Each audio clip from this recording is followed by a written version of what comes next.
Livro do profeta Abacuque, capítulo 3, versículo 19, diz assim: Jeová, o Senhor, é a minha força, e fará os meus pés como os das cervas, e me fará andar sobre as minhas alturas. Vou ler novamente.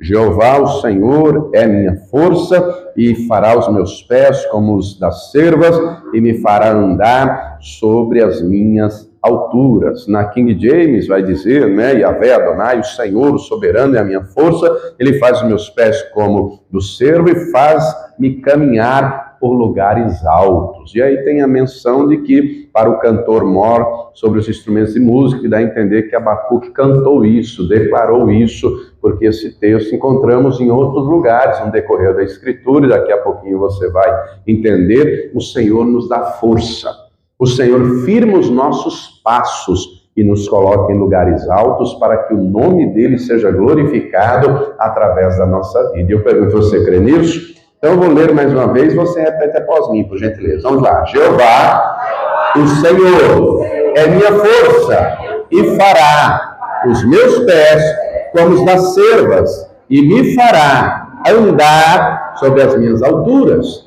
Você crê que o Senhor vai falar conosco? Desocupe então suas mãos, por gentileza. Vamos dar ao Senhor e a sua palavra a melhor salva de palmas que você já deu. Feche os seus olhos, aplaudindo e glorificando. Senhor, nosso Deus e Pai, Deus bendito, santo, amado e todo-poderoso, nos reunimos, meu Deus, para te adorar, para te prestar culto, porque tu és digno de todo louvor e honra e glória, adoração, meu Deus. Recebe agora o louvor da tua igreja. E, Pai querido, derrama sobre o teu povo a tua graça, a tua bênção, a tua virtude e o teu poder. Ninguém veio a Deus de modo falar, o homem não tem nada a dizer, todos queremos ouvir tua voz e tua palavra. Tome então os lábios do pregador, a boca do mensageiro, e diminua, que o Senhor cresça, remova toda barreira, todo obstáculo, e envie a tua palavra com poder e autoridade, e que a tua palavra agora vá e produza o resultado para que está sendo enviada em nome do Senhor Jesus. Diga amém, Senhor.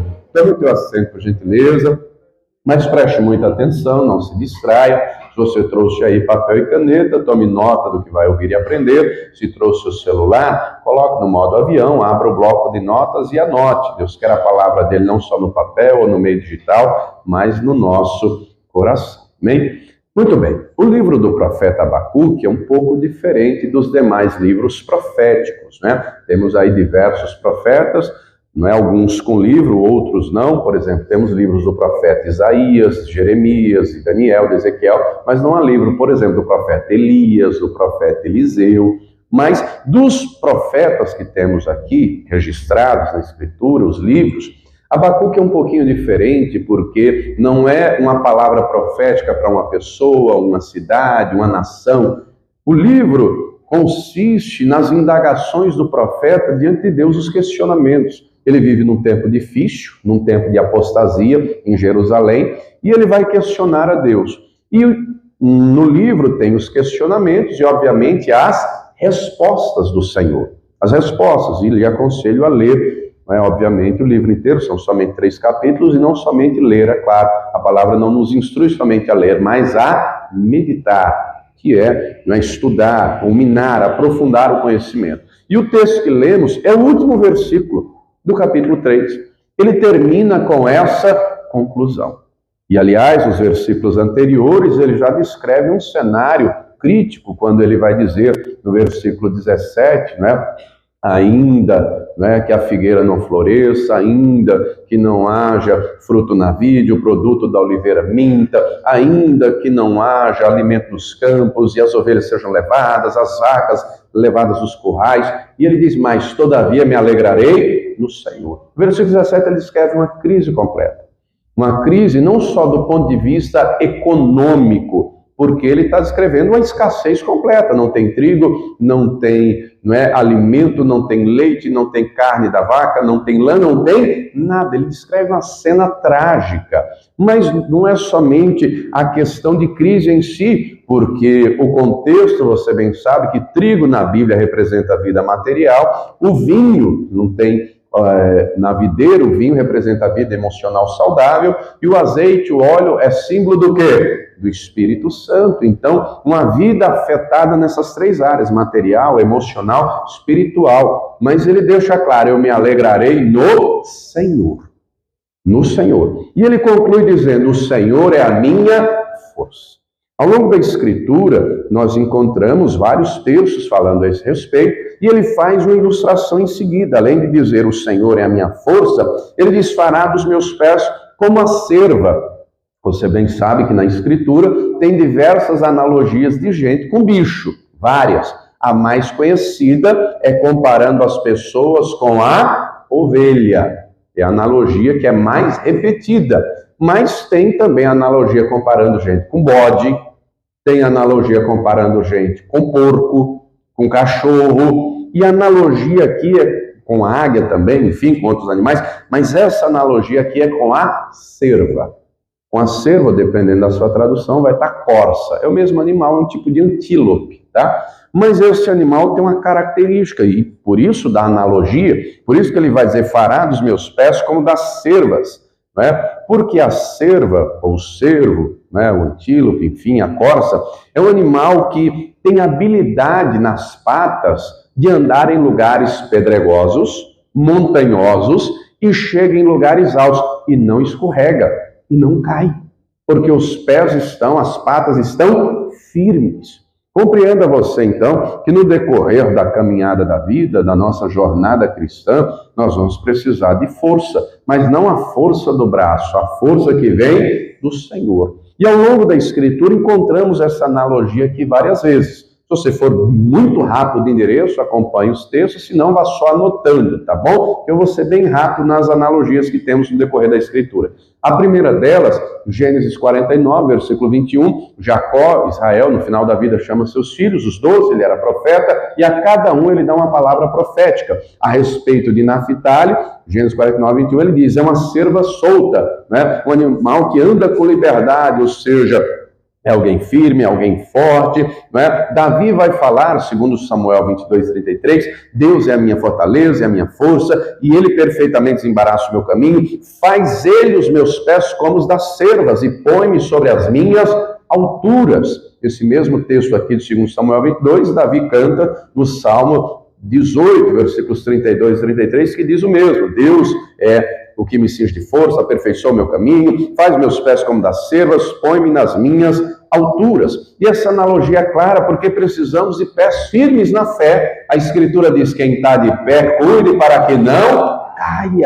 que não caia, não é? Ainda que andemos por lugares difíceis, e no decorrer da caminhada vamos andar. Davi escreve, não é? Canta no Salmo 23, versículo 4, ainda que eu andasse pelo vale da sombra da morte, não temeria mal algum, porque tu estás comigo. No decorrer da caminhada, precisamos de força para não recuar, para não desistir.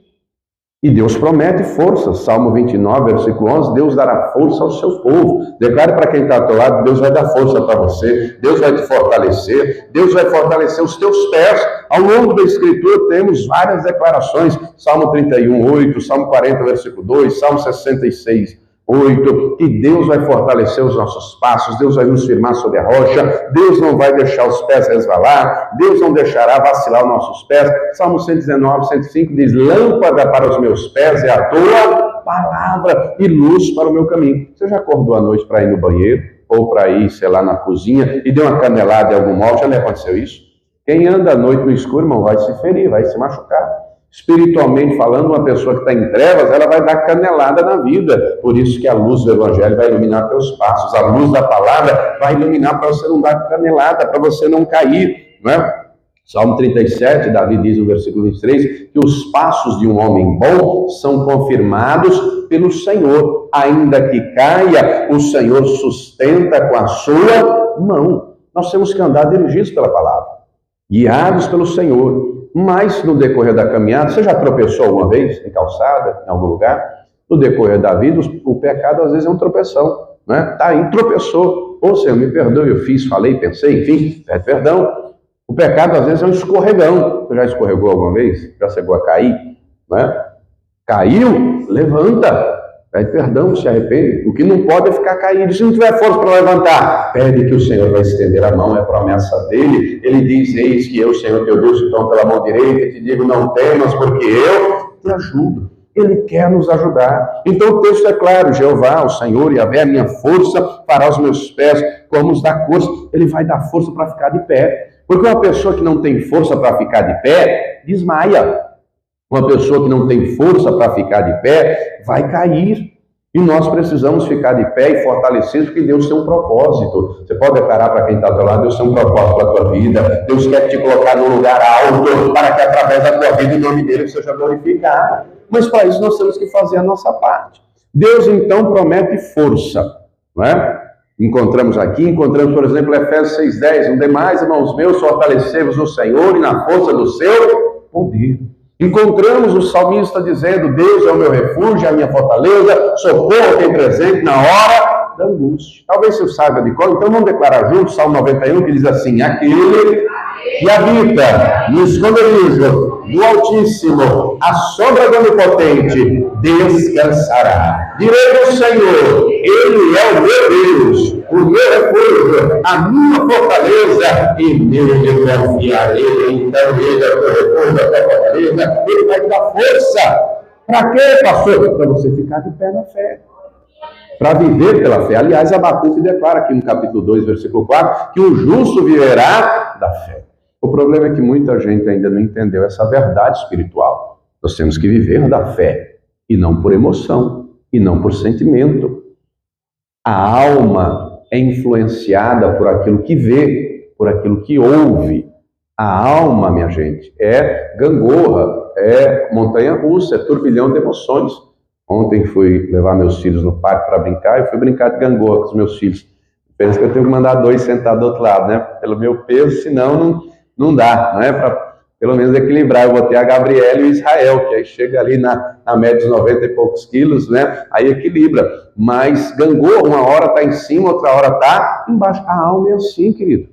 Uma hora está em cima, outra hora está embaixo. A alma, não é cheia de emoções. Uma hora está alegre, sorrindo, contente. Outra hora está angustiado, preocupado, ansioso, temeroso. A alma é assim. Só que Deus não quer que vivamos por alma, por sentimento, por emoção. Deus quer que vivamos pela fé. Encontramos isso no decorrer da Escritura, encontramos isso nos Salmos, não é? Porque estás abatido, ó minha alma. Que declaração tremenda. E essa declaração é após, Salmo 42, o texto dizer, minhas lágrimas servem-me de mantimento de dia e de noite.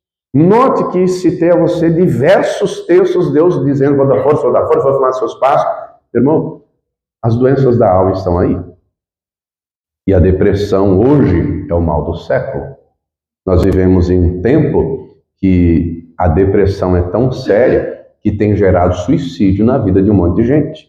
Inclusive tem uma campanha, todos os anos, feita aí pelo governo, Setembro Amarelo, combate e prevenção ao suicídio. Segundo o que é dito pelas autoridades, o suicídio que se tem notícia, o número de suicídios, representa cerca de 10% do total da quantidade. Para ficar em números para você entender, imagine que a cada 10 casos de suicídio, na realidade são 100. A diferença é que os outros ou não foi localizado o corpo, ou não fizeram registro, enfim, por algum outro motivo. Então os números são alarmantes. As pessoas estão com a alma doente. A ansiedade, a angústia, a depressão está aí. E muitos não sabem lidar com isso. A nossa alma, naturalmente, ela é bipolar.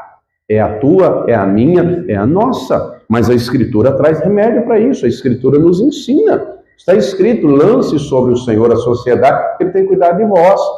E aí entra a prática da vida cristã, a prática da fé, o hábito, não é? Qual hábito, pastor? Oração. Qual hábito? Jejum. Qual hábito? Meditação na palavra. Temos vários exemplos, né, de gente que passou situações extremamente adversas, como, por exemplo, José. Você conhece a história do José, não é? Foi invejado pelos irmãos, foi vendido como escravo, foi depois trabalhar no Egito, acusado de um crime que não cometeu, lançado injustamente na prisão, mas o texto deixa claro, em todo o tempo, que o Senhor era com ele. Não vemos ele reclamando, não vemos ele murmurando, De maneira alguma. Não é? Só pergunto para quem está do teu lado, não é teu caso não, né? Você não murmura na hora das lutas não, né? O José não murmurou. Se murmurou, não está registrado, não é? E se tivesse, estaria, porque em outros textos está registrado quando o povo murmurou. Ele não murmura, ele está acusado, ele está preso, aos olhos humanos não tem o que fazer, não tem a quem recorrer, mas Deus está lá com ele para dar força para ele.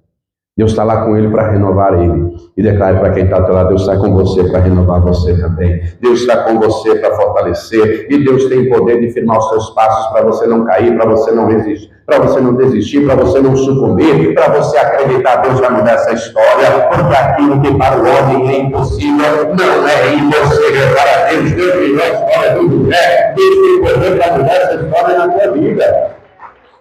O faraó reconheceu: encontraríamos um homem como esse que há o Espírito de Deus. Mas não foi só na vida do José, não. Temos vários outros exemplos no decorrer da Escritura.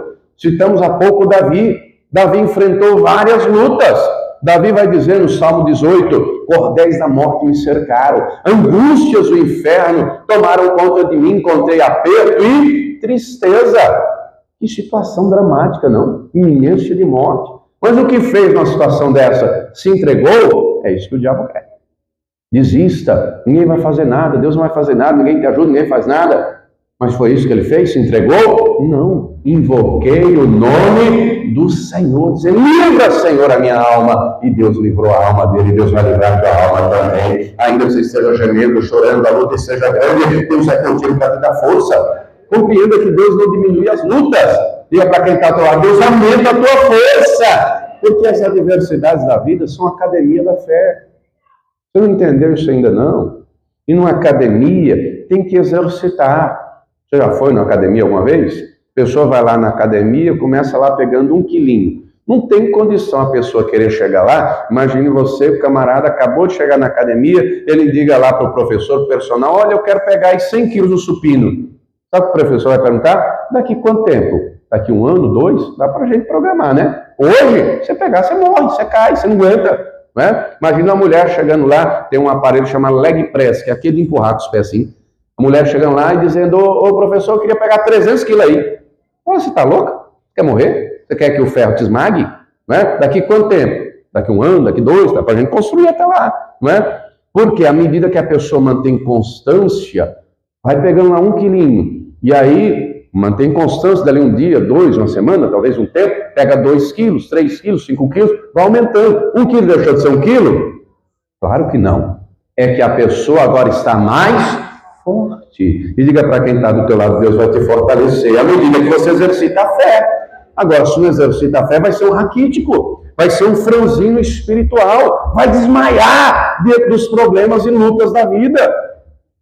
Porque tem situações que são terríveis, não é? Como no caso do José, como no caso, não é, do Davi, como no caso do Jó. O Jó enfrentou uma situação terrível, não é? Você conhece a história dele, uma tragédia devastadora.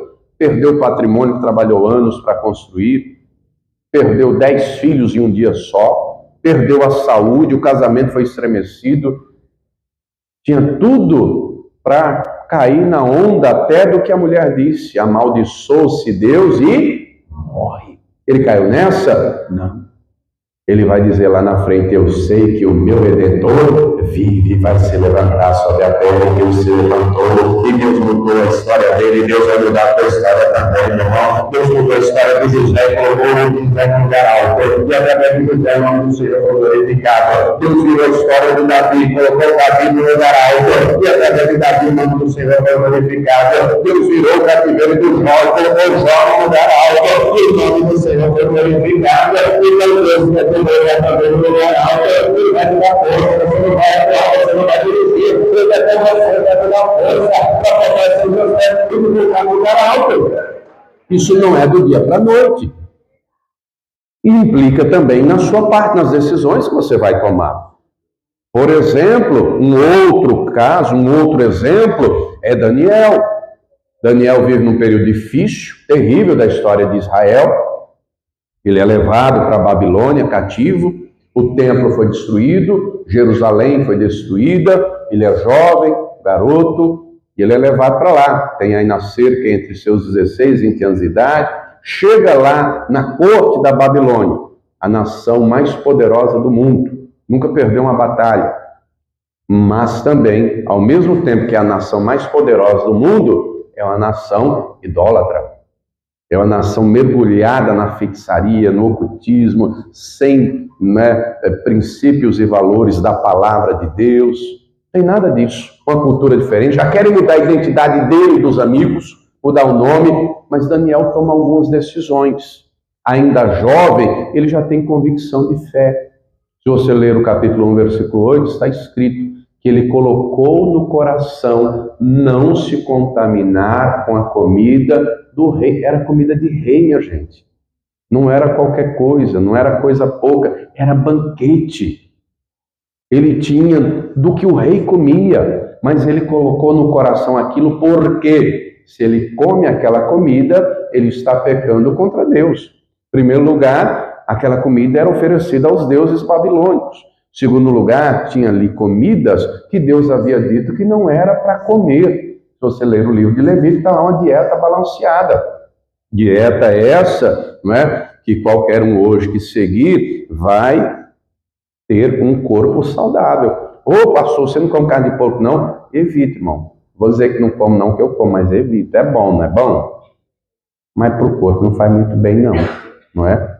Se você quer cuidar da saúde, você está vendo que eu estou com terno cinza, né? Primeira vez que vocês veem o terno cinza, sabe por quê? Porque tem 10 anos que eu não uso esse terno. 10 anos que eu não uso essa calça. Sabe por quê? Porque eu não cabia mais dentro, irmão. Eu não cabia mais dentro. Não cabia. Tão gordo que eu estava. Cheguei a pesar 120 quilos. Para a glória de Deus, ó, estou com o cinto e ainda está afogado. Olha que maravilha. O paletó não fechava. Olha como está agora. Olha que coisa maravilhosa. Cuidar da saúde. Se você não cuidar da saúde, você vai arrumar tempo para cuidar da doença. Preste atenção, voltando ao Daniel, e aproveitando o gancho que estamos falando de alimentação, Daniel, ele vai pedir para comer frutas, verduras e legumes durante 10 dias. E vemos em Daniel um hábito contínuo e constante de oração e de jejum. Daniel tinha esses dois hábitos bíblicos, de orar e de jejuar, e nós precisamos ter também. Em primeiro lugar, o jejum é para buscar a Deus. Em primeiro lugar. Em segundo lugar, pode ter um segundo propósito, temos diversos aqui. Não é? Daniel passou por momentos extremamente difíceis, mas Deus colocou ele em lugar alto pelas decisões que ele tomou. Colocou no coração não se contaminar com a comida do rei, orou, jejuou. Quando chega o exame oral, depois de 3 anos, ele já é colocado no lugar alto, ele e seus amigos. Tempos depois, uma outra luta grande. O rei tem um sonho que acorda, não é? Sem saber o que sonhou e o que significa, e o rei quer o significado e ninguém sabe, o rei vai dar uma ordem, vai matar todo mundo. O que o Daniel foi fazer? Orar, jejuar, buscar a Deus. Porque ele não tinha resposta, mas ele sabia quem tinha. Diga para quem está do teu lado, você precisa orar mais, você precisa jejuar mais. Tome a decisão de buscar mais a Deus. Quem está entendendo, diga glória a Deus. Agora o problema é que tem gente que ora de vez em nunca, jejua, não tem nenhum hábito de jejuar. Então não, vai fazer bem em primeiro lugar para você. O jejum não muda Deus, o jejum muda você. Muda você. Esses dias estava vendo um vídeo, até lhe recomendo, se puder ver, já procure na internet, Dr. Eduardo Coraza, é médico. Não é cristão não, mas aos 20 e poucos anos de idade, tinha arrebentado a saúde dele, comendo tudo que não presta. E aí, diabetes, triglicérides, colesterol, um monte de doença, o médico disse que não tinha mais jeito para ele. Não tinha mais o que fazer, ele ia morrer. E tem um ditado que diz que quando a água bate no traseiro, o camarada aprende a nadar. Com medo de morrer, ele falou, preciso fazer alguma coisa. A medicina não resolve, não tem remédio que resolve, eu tenho que fazer alguma coisa, eu quero morrer. Novo, jovem, cerca aí dos 27 anos de idade, ele foi pesquisar, e ele descobriu sobre jejum. E ele descobriu alguns fatos curiosos. Dentre eles, todas as religiões do mundo falam de jejum. O cristianismo, o judaísmo, o islamismo, faz até um mês de Ramadã, não é? Jejum. Ele descobriu que o Buda jejuava. Ele descobriu que Hipócrates, o pai da medicina, não é? Tratava os pacientes com jejum. E aí, ele botou na cabeça fazer um jejum de 21 dias direto, só na água. E fez. E viu os resultados. O corpo desinflamou, as doenças, todos os níveis, todas as taxas, tudo reduziu. Aquilo moveu ele a estudar sobre o assunto. Ele virou médico. Fez a faculdade de medicina. Fez a faculdade de nutrição também. E tem hoje uma porção de livros escritos.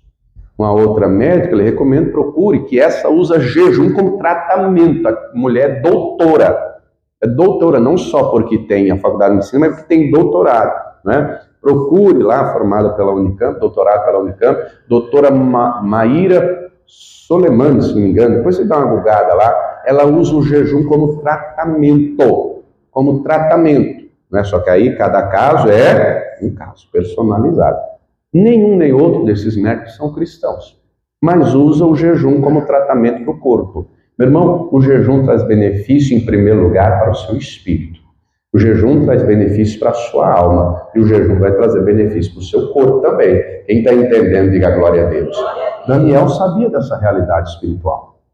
Daniel sabia dessa verdade. Os tempos mudam lá na Babilônia. O governo da Babilônia é deposto, vem o governo dos Medo-Persas. Daniel é colocado no lugar alto. Ele é um dos 3 principais. E o Daniel tinha o hábito de orar quantas vezes ao dia? Você lembra?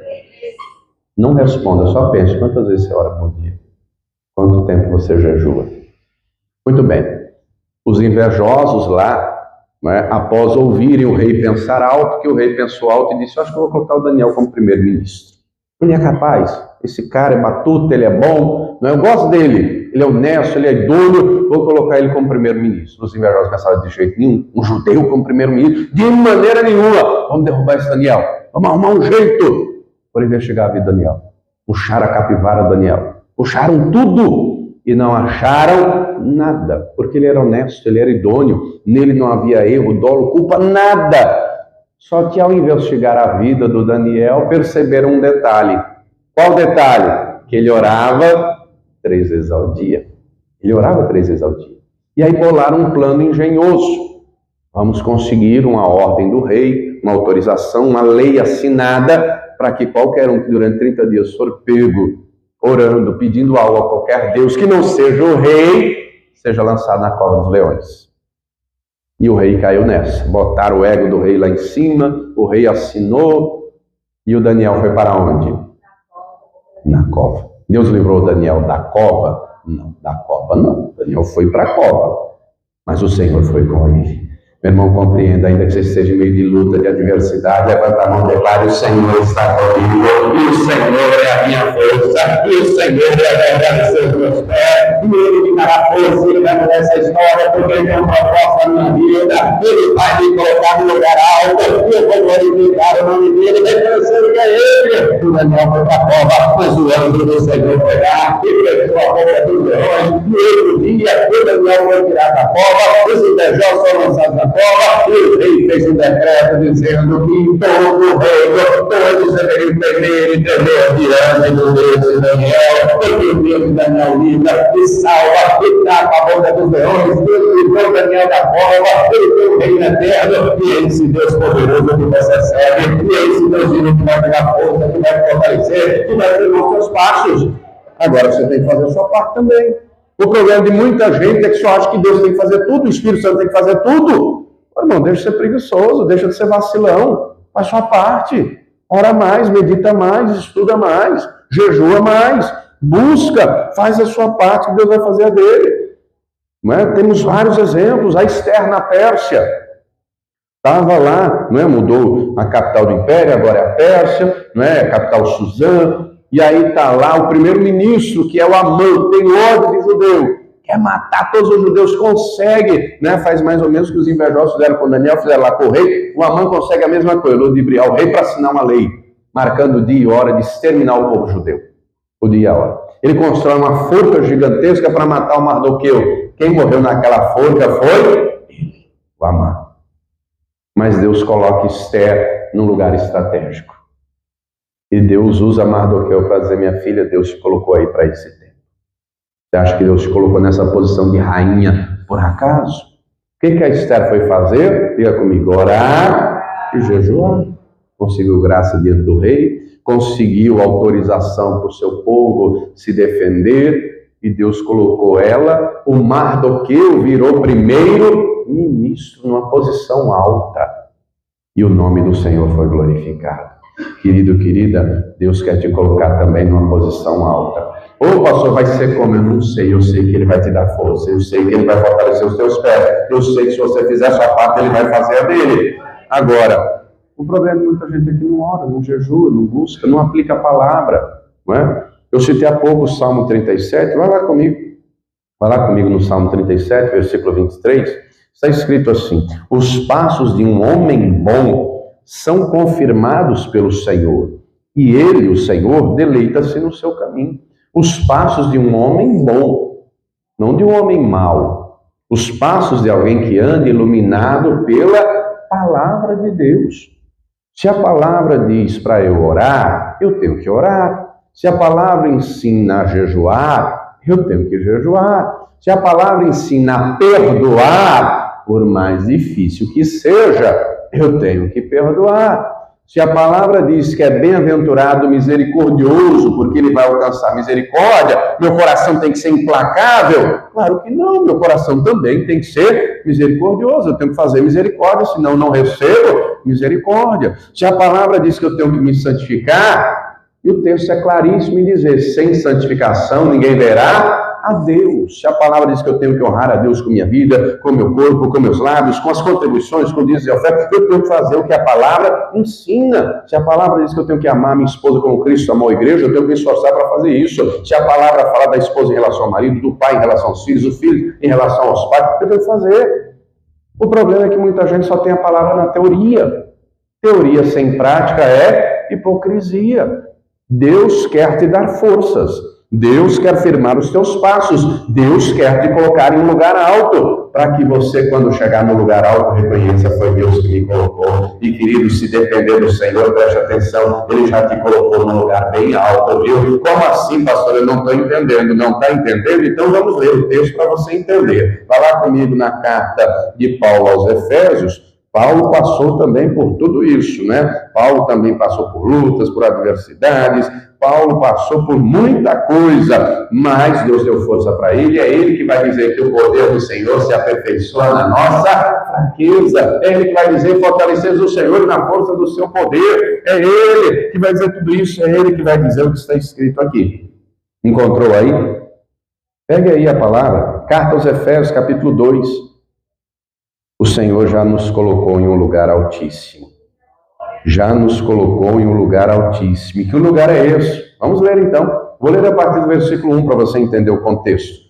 Efésios 2:1. E vos vivificou, estando vós mortos em ofensas e pecados, em que no outro tempo andastes segundo o curso deste mundo, segundo o príncipe das potestades do ar, do espírito que agora opera nos filhos da desobediência, entre os quais todos nós também antes andávamos, nos desejos da nossa carne, fazendo a vontade da carne e dos pensamentos, e éramos por natureza filhos da ira, como os outros também. Mas Deus, que é riquíssimo em misericórdia, pelo seu muito amor com que nos amou, estando nós ainda mortos em nossas ofensas, nos vivificou juntamente com Cristo, pela graça sois salvos, e nos ressuscitou juntamente com Ele, presta atenção agora, e nos fez assentar nos lugares celestiais em Cristo, para mostrar nos séculos vindouros as abundantes riquezas da sua graça, pela sua benignidade para conosco em Cristo Jesus. Então preste atenção, naquilo que depender do Senhor, Ele já fez você sentar no lugar alto, na presença dEle. Ele já tem para você um lugar especial. Esse lugar é a área dEle. Então creia, é Ele que te ama, é Ele que te perdoa, é Ele que tem um propósito na tua vida,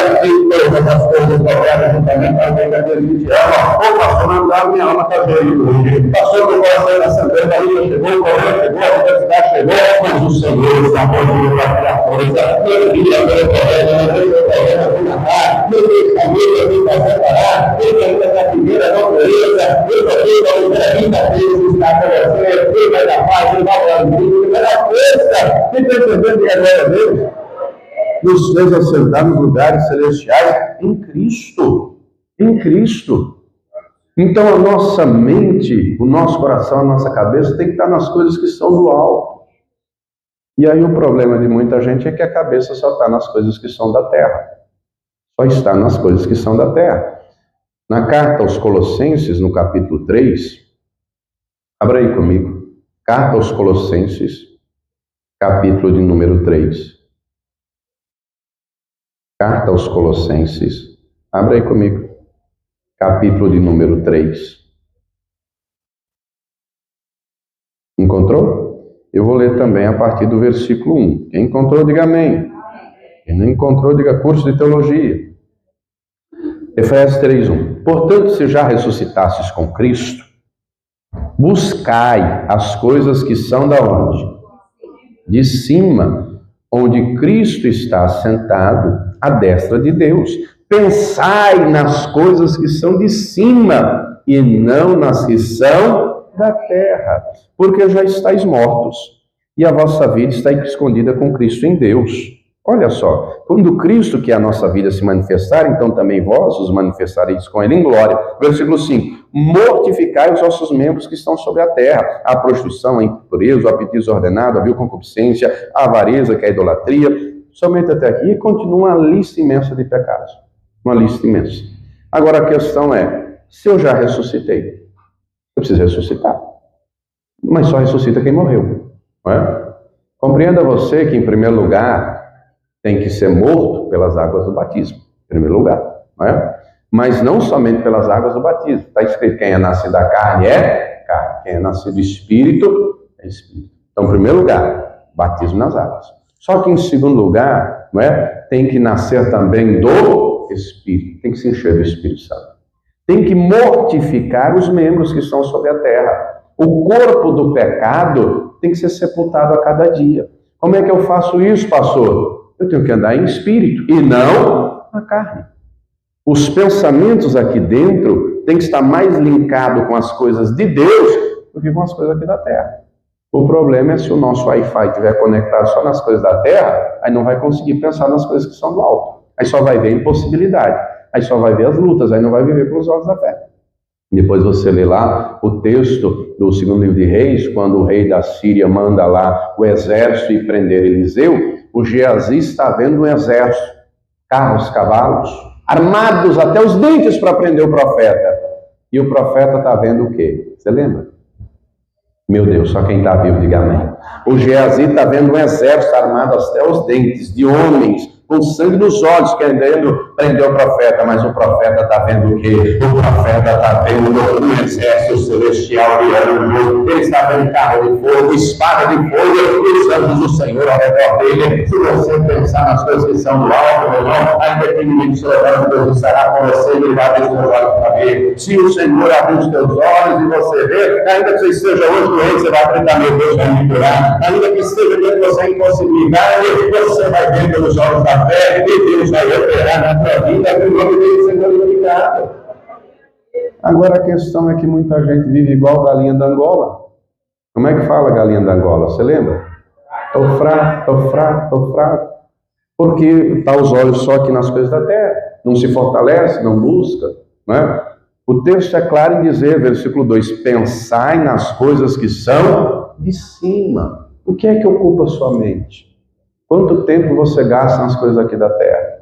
Aí você pode dizer, pastor, eu trabalho bastante. Um dia tem 24 horas. Acompanhe o raciocínio. Você, em média, as pessoas trabalham 8 horas por dia. Colocando mais 1 hora de ida e 1 hora de volta, dá 10. Então vamos tirar aí 10 horas. Sobram 14. Ô, pastor, dessas 14 horas, eu durmo 8, que é a média. Vamos colocar mais uma média. Sobra 6. O que você faz? 6 horas em tese de tempo livre todo dia. O que você faz?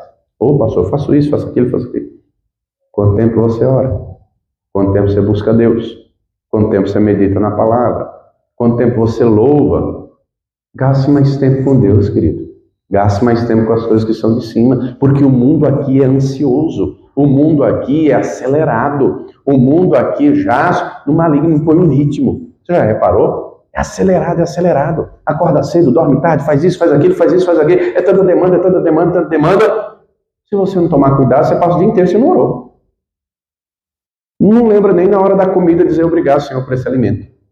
Passa o dia inteiro na correria, quando chega de noite, toma um banho e desmaia na cama. Nem sequer agradeceu a Deus pelo dia. Acorda de manhã, não, eu estou atrasado, estou em cima da hora, eu vou perder hoje, eu não sei o quê.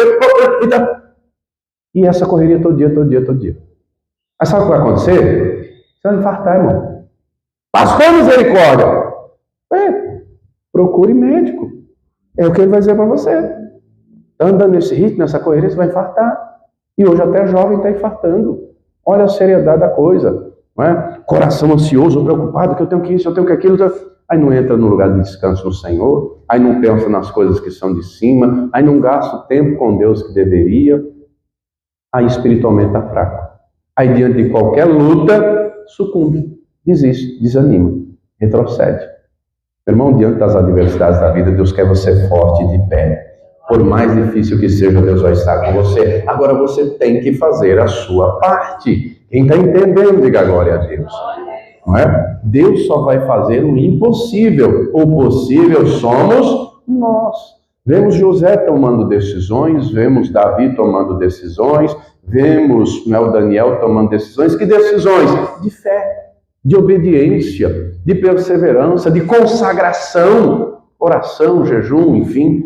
Não é? Davi não ia para uma batalha sem antes consultar a Deus, entender esse segredo, que a vitória vem de Deus. Não é? O gigante se levantou, mas Davi declara: quem é esse incircunciso, quem tem aliança com Deus sou eu, e é o Senhor que vai me dar vitória. Então compreenda, Deus vai te dar força, Deus vai fortalecer os teus passos, porque Ele quer você num lugar alto, Ele quer você redundando, murmurando, Ele não quer você praguejando, Ele quer você crendo, é você confiando, é você perseverando, orando e jejuando e declarando, o choro pode durar a noite, mas a alegria virá pela manhã. Essa situação não é o meu fim, não, mas essa situação é para ser, para a glória do nome do Senhor. Vai ser mais do que testemunho, eu vou contar, porque Deus é vivo, fiel e poderoso. Quem entendeu, diga glória a Deus. Quem entendeu, diga glória a Deus.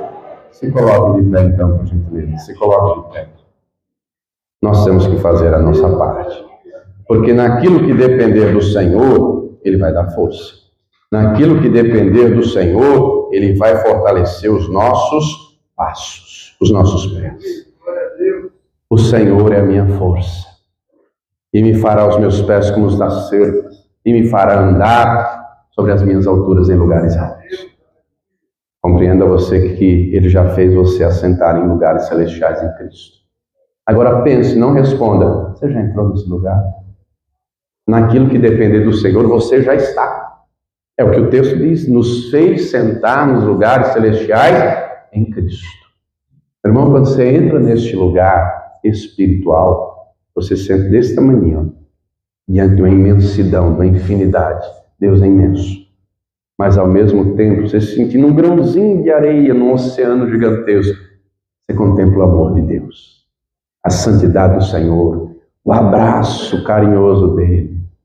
Aí você entra nesse lugar, como diz lá o salmista, né? Aquele que habita no esconderijo do Onipotente, a sombra do Onipotente, descansará. Aí você vai ter descanso para a sua alma. Aí você vai ter refrigério. Aí quando você entra nesse lugar e mantém o hábito de entrar nesse lugar, as coisas do mundo vão perdendo o peso que tinham antes. Porque é esse lugar que vai tendo maior peso de importância, de relevância, de desejo. É na presença do Senhor que há abundância de delícias. É na presença do Senhor que há alegria perpetuamente. Perpetuamente. Só que nós temos que desejar isso. Enquanto o nosso coração tiver, eu quero isso, eu quero aquilo, Jesus deixou claro: buscai primeiro o reino de Deus e a sua justiça, e as demais coisas serão. Pois é. O José, lembra que eu falei do José? O faraó olha para ele e diz: acharíamos um homem como esse em que haja o Espírito de Deus. Davi era cheio do Espírito Santo, ungido do Senhor. Daniel, nele havia um espírito excelente, e tantos outros, né? Paulo. Mas chegou a nossa vez. Naquilo que depender do Senhor, Ele não vai deixar faltar óleo fresco sobre a nossa cabeça. Só que nós temos que querer esse óleo fresco. Naquilo que depender do Senhor, Ele vai derramar água viva para saciar a nossa sede, mas Ele derrama água sobre o sedento. Naquilo que depender dele, ele quer a chama ardendo continuamente no altar do nosso coração. E nós não podemos deixar a chama apagar, o fogo santo do Espírito. Nós temos que querer. Amém? Nós temos que entrar nesse lugar alto e permanecer lá cada dia. Querido, aí tem refrigério, aí tem descanso, aí tem força, aí você sai renovado. Pode chegar com o corpo só o pó, mas sai renovado, avivado, alegre e sorridente, crente e confiante. E eu pergunto, você quer entrar nesse lugar?